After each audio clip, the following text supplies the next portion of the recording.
What's going on, everybody? It's your boy C-Zar, and we are talking about Swiftcoin today. It is the 21st day of December, and we're doing this video actually at the request of a viewer. Shout out to Abdul for the request. We're doing this for you. I can't pronounce the rest of the name after that on the on your YouTube handle there, but shout out to Abdul. It's like Wasaka Samson or something like that. Sam Susan? What is it? It's Abdul Waka Susmani. Waka Susmani. Abdul Waka Susmani. See, I think I actually pronounced that properly after after a couple of renditions there. But enough of my shenanigans. Let's get into this. Okay, here we are. It is the 21st of December. 4 hours, 15 minutes left in this day, in this week as well. Hit that like button, you guys. Subscribe. Let's get into it. All right, here we are. Low to high golden ratio retracement. Perfect. It is beautiful structure. It's exactly what you want to see. It's good. That's a great area to find a low. Not only that, but you're at prior areas of resistance, prior areas of support. It makes sense to me, man. What about here? What'd you do here? Found support at the 0.5. Not bad. Not bad at all. I actually like that. I like that a lot. Gives me a lot of confidence that that is low. However, whenever you do bounce off the golden ratio and you find resistance in this area, typically if you return to the golden ratio, you expect the 786, 886. So here you are returning to this area. What you need is a double bottom or some type of higher low that prevents you from getting into the golden ratio. You don't want to break below here. You do not want a week to close below 00369, okay? You don't want that to happen. If you get a week that closes below there, you likely will then go to 0018 to 0012. That's just based off the fibs. Of course, you could close below the golden ratio. Maybe you get a lower low, and then boom. Then from there, you rally. That happens sometimes too. I'm just speaking from a default idea of how the fibs work. You know, if you close below this golden ratio, you likely your odds of going down here go up a lot. Odds go up a lot doesn't mean that you will. There's always a chance that you don't have to. Just because the odds are there doesn't mean that you have to. Let's see. Let's look at the short-term stuff, and then we'll zoom back out. Looking at the 1 hour time frame here. 1 hour time frame. A lot of volume there, man, on that nice little 1 hour pump. But you're just moving sideways. That might have been somebody who just put in a large amount of money at the lows here, right? And then the price regulated back to normal. Not a whole lot to go off of on the 1 hour time frame because you're so sideways. So I'm not going to weigh in on this at all. It's very neutral overall. You do have some bullish divergence here, but again, you're sideways. Who cares? You had bullish divergence right there. Look at what it got you. You know what I mean? Like it's not too exciting. 4 hour time frame right here. Stochastics are reset. Okay, that's kind of nice actually. Oh, but you've been so bad with your stochastics. I don't know. Hopefully it is nice. Hopefully we do recover from here. This is a reset. Now we're ready to go. The RSI is pretty neutral in itself with a bearish tilt, right? Lower lows, lower highs. You've kind of broken out of this lower high structure, it looks like, right? Maybe you are. Maybe you are breaking out of your trend. No, you're not. You kind of broke out of it, but you broke back into it. I wouldn't say that you're breaking out of it. That might be a fake out, and that's not a good fake out. You're rejecting the 50. You probably come back down, man. So with that, I would expect then, right here, right now, Swiftcoin, you probably do go lower. If you go lower, you know, from a low here to a high here, this is odd price action, but we're going to take it. Look at that. You found support at the golden ratio a good bit there. If you were to go lower, you're either going to find support at 0039 or something that's below 0035. And again, it's okay to go below 0035. It's okay to go below your golden ratio retracement from your low to your high. You just don't want to close a week below there or even multiple days. It's okay. It's completely fine to go below that low. You don't want to close below that low. Okay. I say it 3 times or however many times I said it because I want the point to stick, because if heaven forbid we go below that low, I don't want people to freak out when we've done nothing but maybe test it. We come back up by the end of the week, we're closing here, and now you have a double bottom. You freaked out at the worst possible time. I'm being very intentional with my words here. You have to be patient and wait for a close. If you want to panic, it's okay to sweat a little bit down here, but don't go full-blown panic until we close down there. Then we can panic. Then you're going lower. Okay, then. Until then, you have a very possible setup for a double bottom here, and to recover and to see some magnificent price action, right, that we haven't seen in a very long time. From this same area, don't make any mistakes, guys, from the same area here, It was like a month and a half later, we were all the way up at 4.6 cents, more than 10x where we are now. We've seen these movements happen from the same level. Literally 1 week later, we were all the way up at 1.4 cents. At any moment, we could pop. Okay, I want to look at the daily time frame. We went over all the indicators on the 4 hour. Yeah, not really that impressed. I'm not too impressed by the 4 hour. You know, like you had bullish divergence on your MACD. This is what you got. Like that's not that good. It does make me think that we're going to go lower from here. Daily time frame. Bounced off the oversold zone, but you rejected the 40. That's not good either, guys. Found resistance right at prior support. That's not good. Bad stuff. Not good things. Going lower. Lower than these lows. Might not go below this low. But again, even if you do, we're not going to panic, right? We're not going to panic until we get closing prices. Then we can panic. Stochastics look bearish. RSI looks bearish. MACD looks bearish. Lower. Lower for show. For show, we're going to go lower. Looking at the weekly time frame here. Let's actually look at the 3-day, because the 3-day is sometimes helpful. Not really here. It just looks bearish. It looks more of the same. Weekly time frame here. There is some bullish divergence setting up on the RSI. Nice. That's a good look. Bullish divergence on the stochastics as well. Good. And look at that bullish divergence on the... You guys, that's awesome. That's great.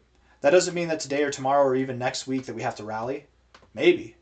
But soon enough, you know, be patient. We are certainly at a low point here, and there will be some type of reverberation, a bounce that'll take us back to something in this area, is what I would assume. And then from there, we can consolidate, figure ourselves out. Do we move up? Do we move down? We can go over that. I think we're going to go up higher, but the initial pop probably takes you right to this area. I would think we don't stop at 1 cent. I would think that we bust through it. You probably go anywhere from like 1.5 cents to 2 cents, honestly, with Swiftcoin. Ooh, that's exciting. I would think, here, check this out. This is a little trick, okay? This is a little trick. We'll see if it works. For all the Swifties out there, shout out to the Swifties. See if you can remember this. It'll happen, maybe not this week. It could happen any day now, so it could happen this next week. It could happen the week after or 3 weeks from now. I don't know when it's going to happen. I would assume sometime soon you're going to break out. Here's the trick, okay? When you break out, you're probably going to move similar to this. You're going to get a nice little pop. You'll probably consolidate, and then maybe you move up higher. Who's to say how it looks exactly? I wouldn't be surprised. Check it out. Mark my words. Watch this. Here we go. This is a little trick I picked up in my first bull cycle. I wouldn't be surprised if we found resistance right there. Right there. Right at 1.2 cents. It's like right where... Just check it out. Ready? Another example of this. It's kind of weird. I discovered this with one of my buddies when we were learning TA. We were in the Discord. I pointed it out, and then he ran the numbers. He's like, holy shit, this keeps happening. We actually just found support here, too, doing the same thing that we just did there. Look, ready? Low, connecting the lows. Okay? Connect the highs. Where's that apex point? Right there. Put a horizontal line right there at that apex. Look at where you found support. Isn't that kind of odd? Isn't that kind of interesting? It's like here... Relative to this range, you didn't find support at the resistance points. I guess you did. Actually, technically you did, to be fair. The apex happens to line up with the resistance points because it's a flat top. So that's not a good example. But here, it's not so flat. I wouldn't be surprised if it lined up with this apex or this point of resistance here. You find, you know, another trend line here maybe. Something like this. I'm going to go for like a line of best fit. I feel like you can see where the apex is. It's like right there. Like I don't even need to draw it. But like something like that, right? Right there. Your apex would be right here at the nipple. Put a line right there. We found support right there. You know, whenever we were back testing. A little bit above it. It's not perfect, but just again, at these kind of like points. I don't know. I wouldn't be surprised if we found resistance right there at 1.2 cents. That's all I'm trying to say. Mark my words, and that's a little trick. I don't know what that's called. I didn't learn that from anybody formally. This was just something I noticed with a buddy, and we ran it enough times. We're like, holy crap, like this keeps happening. It's kind of interesting. There was something else too. Ooh, there's another one. Here's another fun trick for you guys. If you're using the ribbons, the MAX, which you can't use these if you don't have the premium. I think you need TradingView. It used to be something you could use for free, but I think you need the premium now. Let's see. So like here, your yellow line found resistance right there, right? Not the price. I'm not looking at the price, but just the yellow line specifically. It's right here. Where'd you find support? Pretty close to that area. Pretty close right there. We found support down here on the oscillators, on these ribbons. Where'd you find support? Pretty close to that area too. So it's just, I don't know. Sometimes these price levels are very significant most of the time, but sometimes these significant resistance points on the moving averages can be respected as well. It didn't, that one wasn't as perfect as the last one will be, but still just a couple of tricks there if you're trying to do technical analysis yourself. Anyways, I'm rambling, man. I'm just talking at this point. I do believe Swiftcoin will go higher. That's what I wanted to do. I wanted to look at Swift BTC. Let's just see Swift BTC. Are there any Bitcoin pairs? Please be a Bitcoin pair. There's no Bitcoin pairs. That's okay. Swift C. Let's just see. What is all this stuff, man? Into the block. Whatever. Swiftcoin USD. We'll make a Bitcoin one right here. BTC USD. We'll do crypto. Crypto. Enter. So this is Swiftcoin versus Bitcoin. We're not going to get any readings because the numbers are just so small, but hopefully this gives us some kind of idea here.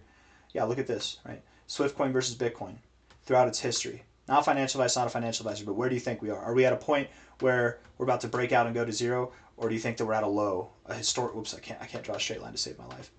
Or do you think that we're at a low, a point at which we typically bounce from?